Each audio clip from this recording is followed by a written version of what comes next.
With just 2 days until the draft, we look back at the heater Howie Roseman has been on. Plus, we present our final picks for the Eagles. Will they look to the trenches or eye a playmaker? And who might they target in a possible trade-up? Plus, some options on day 2 to fill out the receiver room in the event of an A.J. Brown trade. A what?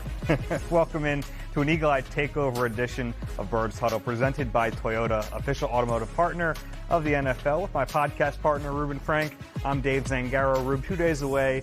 Are you just ready for the draft to get here already? Yeah, I mean, the draft's a ton of fun, but the pre-draft stuff does kind of get a little much. You don't want to do a few more mock drafts? I mean, we've been doing we've been talking about these guys since February, so I'm ready for Thursday to get here. Yeah, I am too. We'll get to finally talk about a player the Eagles draft. And our John Clark recently spoke with Eagles GM Howie Roseman ahead of this year's draft and asked him what he's learned over the years about his draft process. Well, I think the thing that I've learned the most is no matter how much you may want a particular position in the draft and how much you may want a particular skill set, you can't force that. You know, you're only limited to the players who are available this particular year. If you go and you force a need, you continue to have that need, and you may miss on a player that you may not have the need now, but is going to really help you going forward. And so we'll be really committed to this process and making sure that we take the best players. You know, it may look like a player we're taking now may not have the biggest impact on our team this year. That will yet to be seen. But at the end of the day, we look at the draft as what's long-term best for the Philadelphia Eagles. You've been on a really good run here, getting really, really good players. Have you noticed any thread or common things amongst all these picks you've had over the last 4 or 5 years, let's say? Yeah, I think the picks have been easy. You know, you sit there, your board reads to you, it speaks to you.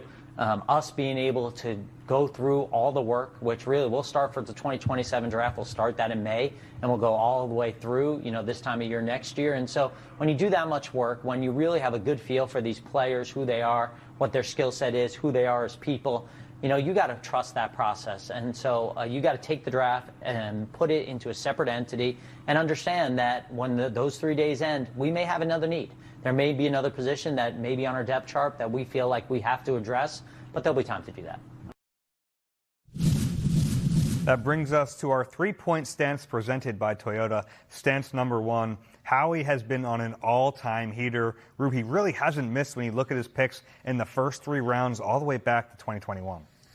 No, he's really on a run. He's getting starters, he's getting elite players, he's getting Pro Bowlers, all pros. And, you know, it wasn't always like this for Howie. I mean, his first stint as GM, you know, the percentages weren't this good, but ever since he came back, he's been on a pretty good run, and especially the last 4 years. I mean, 14 of those 15, as he did bring up on his own, have been starters for them. The only one who hasn't been is Sidney Brown, and even he was a quality special teams player. They just traded him, got some value back. But I think what he talked about is really important, that, you know, so many teams, and we go through mock drafts, and all these mock drafts are about what's their need, how do they fill that need, whereas he's filling needs before they become needs. Yeah, I think if you can, I mean, I think it's really hard to go best player available, but he's been really committed to the process, and you kind of see how it pays off. They get players, and you're like, well, they don't really need that, but then the guy becomes a starter, a really good player. And the philosophy that we're not drafting just for this year, but for the long term, I think has been a really healthy one for him. Yeah, and it's kind of a cycle, right? Like, Howie doesn't have to worry about his job, so he can think about the long term. But because he thinks about the long term, he does his job better. Like, it kind of works like that. And I understand some GMs are not in that position. They can't think about 5 years down the line. They got to save their own butts, and I would do the same. But the Eagles are in a really nice spot right now where they don't have to worry about that. Howie's GM for life, and that really affords them the luxury of thinking long term, which is what's best for any franchise. Yeah, absolutely. Stance number 2, the Eagles' top trade-up target would be, we know they could trade up for a tackle, Rube, but who else do you think they might target? I'm thinking of the guard from Penn State, Venga Ioane. I think he's the best guard by far, best interior lineman in this draft. And it's certainly a position that of need. I think they're going to need a guard. You know, look at Landon Dickerson's situation. And Tyler Steen just 1 more year under contract. Tyler Steen could be gone. So I think he's a guy who's, I mean, he's a big, strong, tough guy, really consistent player, good technique, strong, physical. 3-year starter at Penn State. So I think he's the guy. I could see You might take a pretty big jump to get up to maybe 16 in that range, 15, 16, 17. But he's a guy I could see Howie targeting. Haven't taken a Penn State offensive lineman since Chuck Collier in 1979. Never played for the Eagles. So they're due. They are too. Yeah, he's a very clean prospect, high floor, high ceiling. A lot to like about him. The best at a position in this draft. That's also kind of where I'm thinking, too. Not that player, but the best player at a position in this draft. My trade-up target is Oregon tight end Kenyon Sadiq, and we've talked about Sadiq a lot in this pre-draft process. There's a ton to like about him. He's just a unique player. Super athletic from the tight end position. Clearly the best tight end in this draft. Ran a 4.39 at the combine. Better blocker than people give him credit for. Maybe not an inline blocker in the mold of a prototypical wide tight end, but he can do a lot of things that are really special. And in a way, he kind of reminds me of Jahad Campbell last year, where maybe the positional value doesn't line up for the Eagles and what they traditionally do, but if he's a special player, if he's clearly the best prospect at that position, why not? And I think the Jahad Campbell pick actually changed my view of what the Eagles could do in a draft.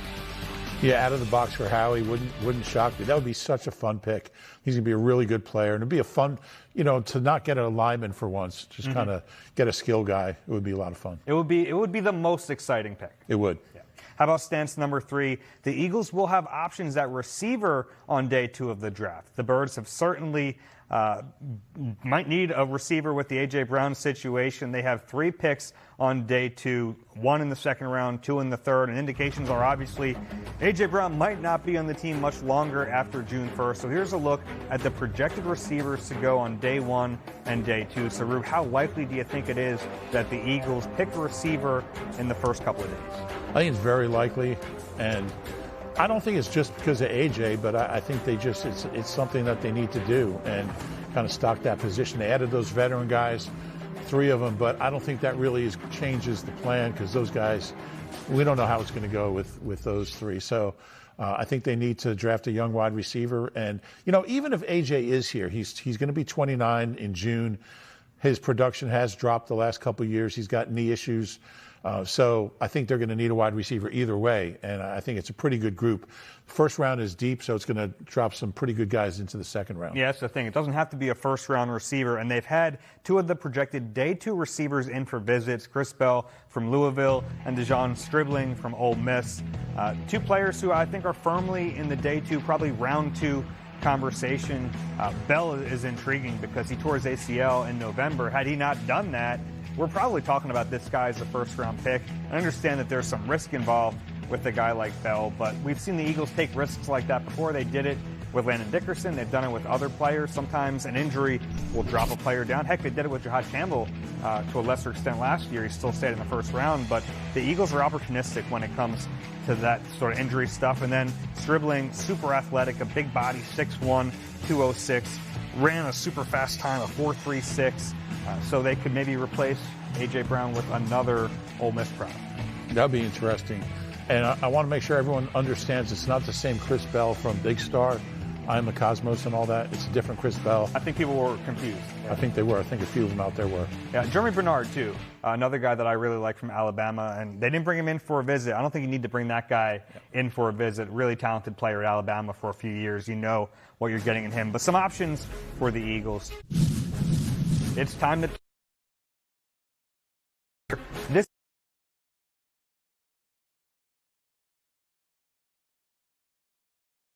the Eagles taking Clemson tackle Blake Miller. He's a 4-year starter, almost exclusively at right tackle. What made him your pick?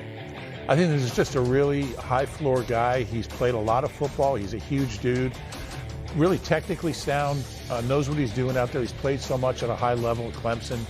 And obviously, it's a position that they need, but I really like the player. I think he's a really safe pick. He's going to be really good. He might not be the best O-tackle or offensive lineman in the draft, but I think he's the safest bet. I don't think he's going to be a bust. I think you're going to get a guy who's going to be a pretty good starter. He can move in and play guard at first if you need him at guard, if Lane Johnson's still playing. And just a really solid, safe pick, good player, physical, big guy. Playing at a high level. I like the player. Yeah, he wouldn't be my pick because I don't know if the ceiling is as high, but I do think he's one of those guys who's played for so long that we just kind of take him for granted. He played at a really high level for a long time in college. He is a plug-and-play right tackle. There's something to be said for that. And I don't think anyone will blame the Eagles if they don't want to take a big risk. Yeah, and there are offensive tackles who might end up having a better career than him, but I don't think he's going to be a disaster no matter what happens. Yeah, speaking of players who might have a better career, my final mock draft I went with, I think he's my guy in this draft now, Max Ikhanator, pick number 23 to the Eagles, 6'6", 321 pounds. Didn't start playing football until 2021. That's okay with me. I know he didn't play high school football, actually has a unique backstory, came to the United States when he was 13 from Nigeria, but played at a pretty high level, has a bunch of starts under his belt, 31 starts at Arizona State, all at right tackle, super athletic and moldable. And, you know, I think if you're trying to replace a Hall of Famer like Lane Johnson, I want to get the highest ceiling possible. And maybe it's a trade up for a guy like Monroe Freeling or maybe Caden Proctor from Alabama. I think if you stay at 23 and you still want that high ceiling, Ikhanator makes a lot of sense. Yeah, he's a guy that because of his lack of experience, lack of football time, he'd love to have Jeff Stoutland still here. He loves these kind of guys. I wouldn't say he's a project, but just a guy who hasn't played a lot of football. And this isn't Jordan Malott. I mean, this is a guy who has played, but started playing late, and you'd love to have Stout still here to work with him. Yeah, now sometimes a guy joining football later isn't necessarily a bad thing. He doesn't have all the bad habits you might develop from an early age. So I think there's something to be said from that. But that's a good point. He's not like fresh to football. He's played football at a high level in college, and I think he's less raw than people realize. That's fair. Okay. For my final mock, I actually did a full Eagles-only draft. Here's the rest of my picks. You look at Deni Dennis Sutton, Jalen Kilgore, and Oscar Delp for my day 2 picks, and then I've got receiver Skylar Bell in the 4th. What do you think of the positions I gave them on day 2?